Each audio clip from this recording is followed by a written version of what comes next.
What's up everybody, it's AJ with Beer City Woodworking. If you've been here before, welcome back. If you haven't seen our videos, please consider subscribing to the channel. We'd love to have you be a part of our team. We're always building something in the shop here at Beer City Woodworking. And today is no different. Today we're going to be building a cutting board made out of old skateboards and some other lumber. I had a client come to me and say that they wanted a skateboard, but they wanted something different, not just different shades of brown. They wanted something with some color to it, so I thought skate veneers would be a perfect way to do that.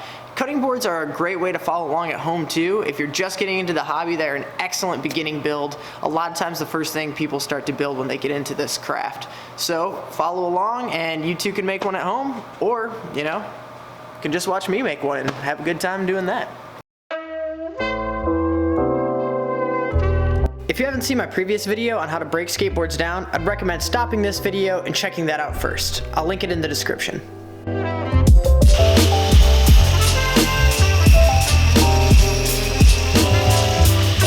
Now because I'm using rough cut lumber, I'm going to have to mill this lumber down myself, which is half the fun of making a cutting board.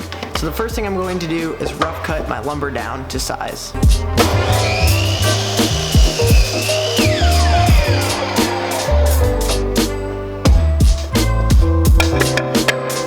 As you'll notice when you're using unmilled lumber, the sides are pretty rough and you can't run that through a table saw. If you have a joiner, you would use that for this step, but because I don't, I'm using my joiner jig.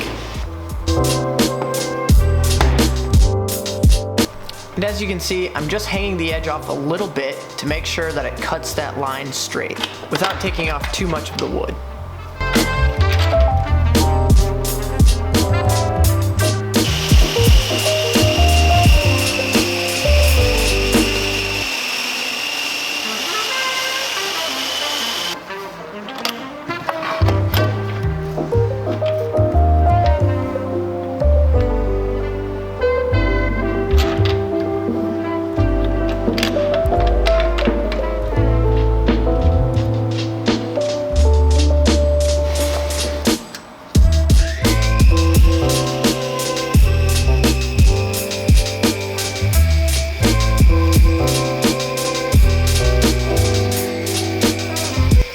Accomplished getting one edge straight, you can take it back to the miter box, which I didn't actually show here, and trim down the edges to make sure that one side is completely square.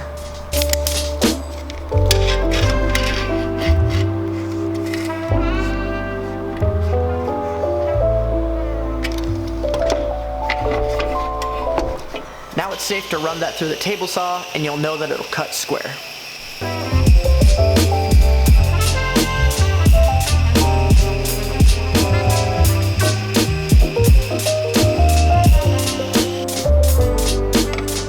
So what I'm doing here is just barely cutting the edge of this maple board to clean up that side, and then I'm going to end up cutting this in half.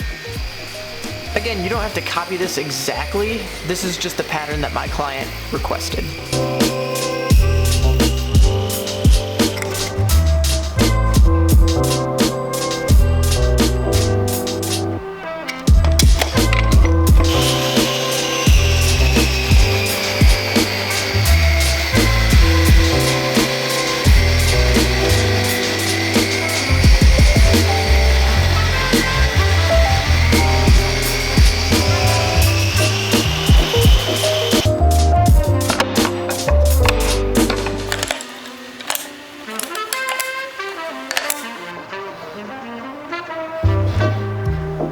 So now that we have these all rough cut down to the approximate size, you can actually lay it out just like we just did and kind of see what the pattern is going to look like. Now since this is a custom build and it's for a client, I'm going to call the client and make sure that they like the pattern that they had envisioned in their head before we glue it up.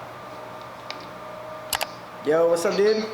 How you doing? Yep, not too bad. Well I got this thing laid out and alright, we got the confirmation from the client, so now the next step is to do the glue up. But before we can do the glue up, we need to make sure that the boards where they're going to be glued together on these edges aren't just cut with a table saw. We want them to be perfectly flat. Now if you have a joiner, unlike me, which all you woodworking companies out there, I am still looking for a joiner, hit me up. I'm going to run them through my planer because I don't have a joiner to make sure that it is perfectly smooth so when we glue it up there won't be any gaps.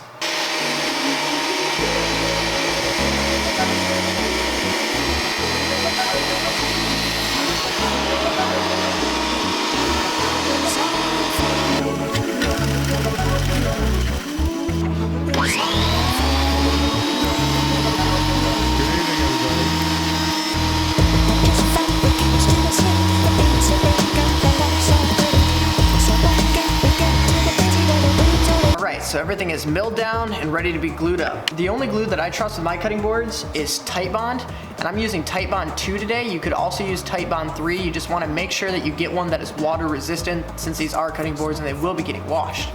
Let's glue it up. When applying the glue, I just use my finger. Some people use a brush. The goal is to make sure that you get the glue spread evenly. You want a nice squeeze out at the end. Also, what's your favorite wood glue? I mean, I like to use Titebond, but leave it in the comments below and let me know if I should try something else.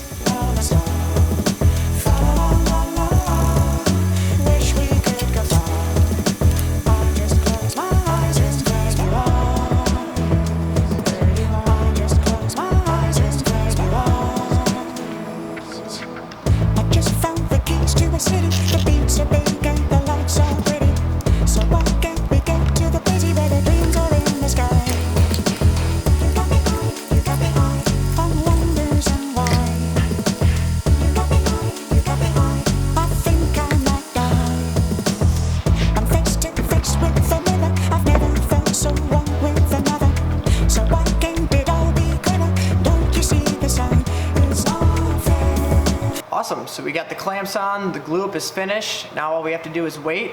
So we'll come back tomorrow, let this thing sit overnight to make sure it gets nice and dry, and then we'll take it apart and we'll finish it up.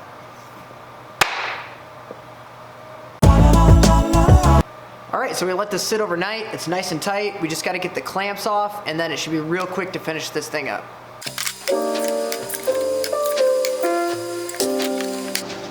After removing the clamps is going to be running it through the planer. We want to make sure that we have a nice smooth surface to work with.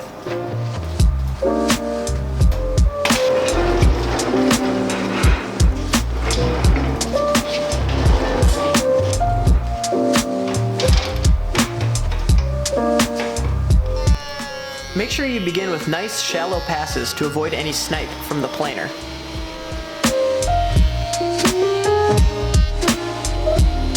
Planing is my favorite part of the entire milling process. You really get to see what the wood is going to look like and expose the grain that's going to be showing. And so you can see it is very flat now, but that doesn't mean that it's smooth enough. What we need to do now is make sure that we hit it with some sandpaper. We're going to start with like a 120, 150 grit and work our way all the way up to a 220, and you can even go higher than that if you want.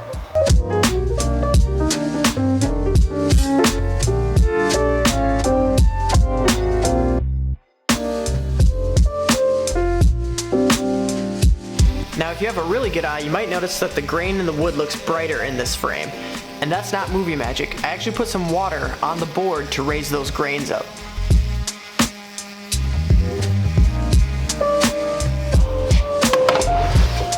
Now we want to get out the sled for our table saw and clean up the edges.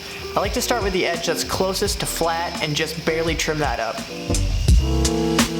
Then, depending on the final size of your cutting board, measure out where you need to make your final cut.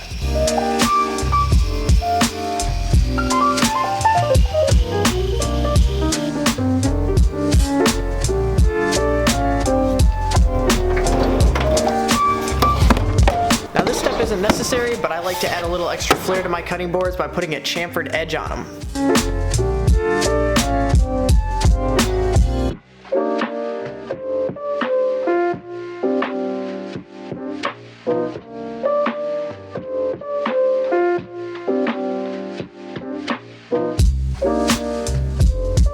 Something about a chamfered edge just gets me every time.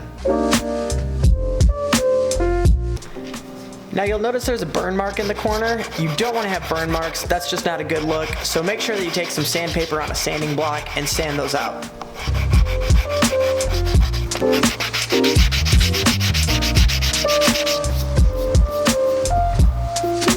Now another little pro tip that I like to do is take a microfiber rag and wipe it down before I put the final finish on it, just to make sure I get all the sawdust from sanding out of the grain. For my cutting boards, I like to use walrus oil. You can find this super cheap on Amazon, but if you have any kind of mineral oil or beeswax, that will work as well. This is always the most satisfying part, is putting that finish on and really seeing the colors of the wood just pop.